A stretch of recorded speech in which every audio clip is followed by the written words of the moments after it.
welcome to another episode of In Conversations with, hosted by yours truly, Kiki Patty from the Black Professional Network. Today, I am joined by Marti Burgess, a partner at Bevan, Brittan, here in Bristol. Marti, good to have you here. Thank you. Good to see you. How are you today? I'm very good today, although the weather is terrible. I know, tell me about it. Guys, today I'm going to be chatting with Marti. We're going to talk about professional, we're going to get a bit personal, and we're going to have some fun as well.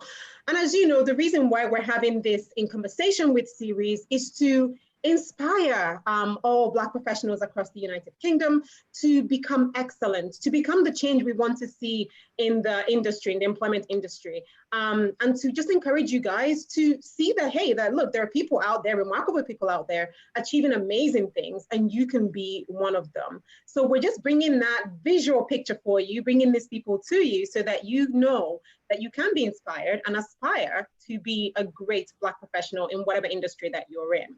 So Marti, I'm going to start now by asking you the first question. Tell us a little bit about yourself. Obviously my name's Marti. I work at Bevan, Brittan. I'm I head up a team in the corporate department. I do buying and selling of companies and restructures. So that's me on a professional basis. I also consider myself quite an active citizen. I get involved in things that are in Bristol. I'm born and bred Bristolian. I live literally, I can see my grandparents' house from the back of my house. So, I live sort of 5 minutes away from where I was born. I'm passionate about Bristol and I get involved in things where I can work to hopefully improve the city and make it easier for people like me to get on. And so, yeah, that's my sort of life passion.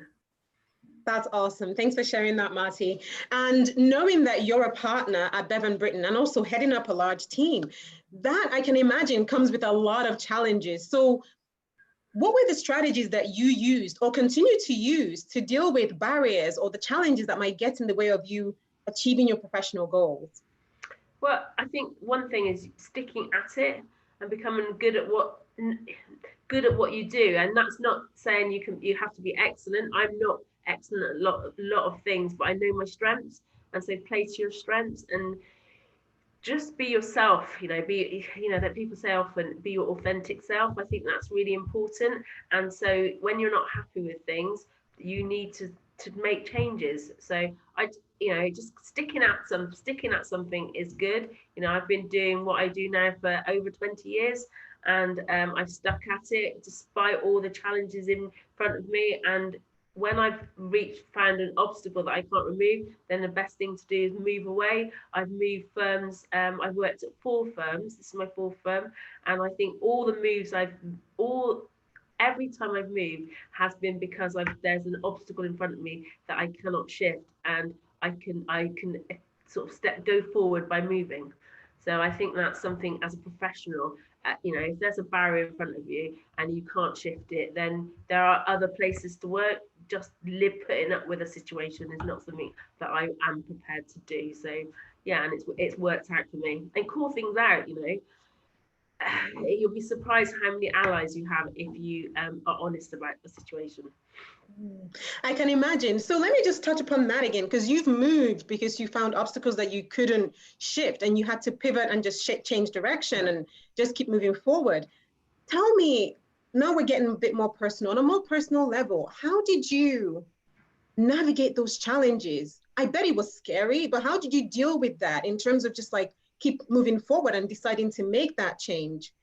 From a more personal level, give us an insight so that we can help ourselves.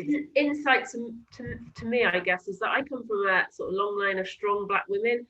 My family, the women in my family are tough, and they don't take any rubbish from anyone. And so I've always had that in me from a very young age. Knowing and living around strong women means that, yeah, I know when something's wrong, and I like to think that I've got a really I'm not a religious person, but I have a strong moral compass.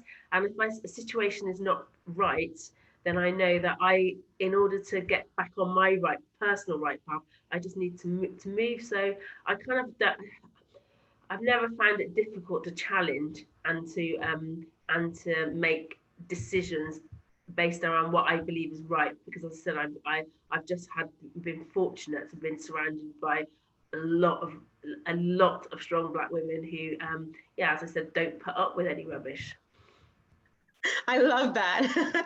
Okay, so Marti, what advice would you give to Black professionals out there who would like to get into more senior roles or management positions? What strategies would you ask them to use to help them move themselves up the ladder? Yeah, understanding yourself is a key thing. Understanding what you're good at and playing to your strengths. You know, I work as a lawyer. I'm not a technically gifted lawyer. I work with some fantastic lawyers who are very good at, say, drafting complex agreements. That's not my strength. I'm very good at analysing what the problem is and seeing things from a bigger picture and coming up with a solution for the client. So I make sure that, you know, I am surrounded by technical, always I need in my team, I need a lawyer who's technically gifted, as opposed to who perhaps, whereas I'm good speaking to the client, understanding the issue and coming up with a solution. So I think that's, you know, know what your weaknesses and your strengths are. And that is something that you just have to be, lose any arrogance and understand yourself better. I mean, obviously, this is the Black Professional Network event. You know, one of my strengths is I think I'm quite personable, and I've always built a strong network. Kind of not really with any strategy in mind. Just I'm really nosy and I like people. But actually, the older I have got, and I've realised that is one of my strengths, is my network. And so, you know, as I said, again, it's me using what I'm good at to my advantage. So, you know, I know lots of people and can walk in lots of different places in Bristol, and I know that's an asset. So yeah, play to your strengths, and, you know, a lot of self-reflection. Everything I do, I then reflect afterwards. What could I have done better? Or, you know, discuss it. What went well? What could have, what didn't go so well? And then, so constant self-reflection and then improvement, or accepting I'm rubbish at that. I need somebody who's better at it to come work with me. Yeah, that's really good advice. Thank you, Marti. And that leads me nicely to the question of networking.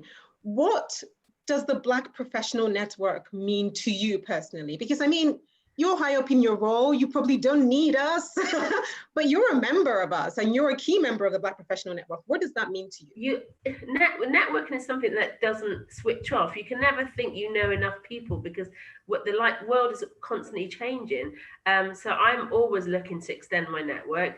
And for me personally, the Black Professional Network, I wish when I was a young professional starting out that there was something like this. And I'm not saying it's just for young people, because it's not. Why do I go? I meet new people. I understand about sectors that I don't work in. I meet people. Last time I met a good couple of people who worked in the energy sector. It's not a sector I know very well, but I know it's a sector that's growing, and is, for my work, corporate law, you have to be moving in sectors which are growing. So obviously meeting new people who are doing exciting things in that world is great. So I don't think you should ever stop networking.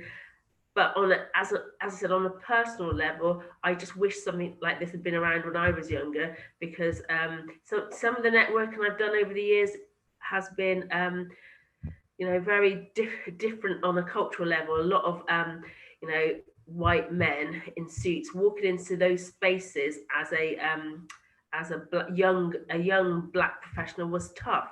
So I think if the Black Professional Network can offer a safe space for young professionals to learn the art of networking amongst like-minded people, then they might find it easier when they step into those uncomfortable spaces which still exist.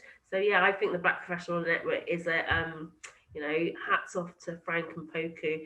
It's just a brilliant network, and as I said, I'm willing to support it. But I don't come along out of some altruistic just I think it's something good to support. I come along because it's a network that I can make connections, and connections for me can lead to business.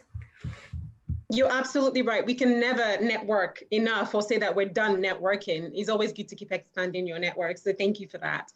And so now, Marti, what I would like to ask you is, what is your favorite quote? Well, I thought about this, and I kind of, there's all these people who make inspirational quotes, but I was thinking, so what, one of the real, I love poetry, and today is National Poetry Day, and so I'm going to go with a poem and a line from Maya Angelou's "Still I Rise." So it's I'm a Jamaican background, so it means a lot to me. These couple of lines. It says, "Bring in the gifts that my ancestors gave.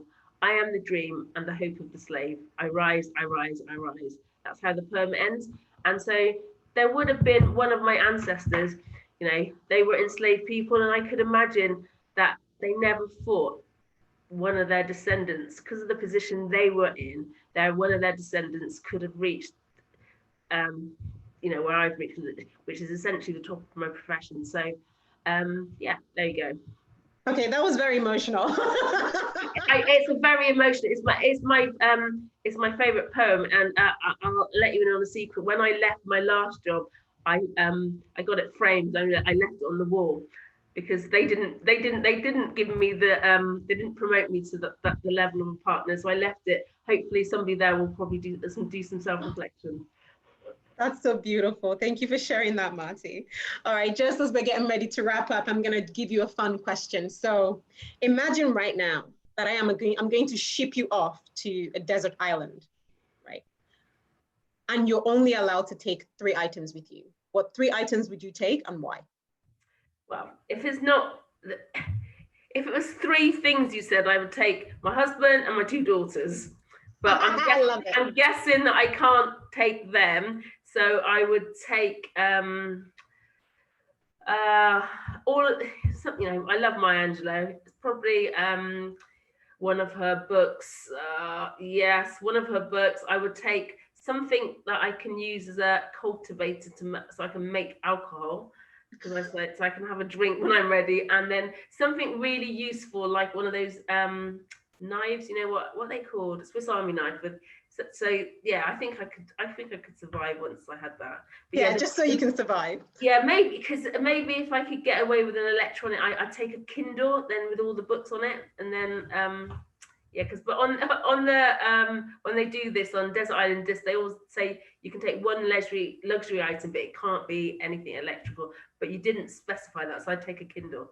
That's why you're the lawyer. You can call me on that and find the loophole. That's absolutely fine. Marti, it's been such a pleasure chatting with you this morning. Thank you for sharing your day with me. It's okay.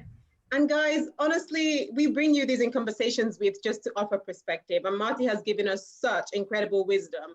And that was actually quite an emotional interview for me because of that poem by Maya Angelou. So I hope you guys have taken a lot from this session with Marti. And Marti, thank you so much for joining us. Thank you. See you soon. Bye. All right, guys. Catch you next time. Signing off. Bye.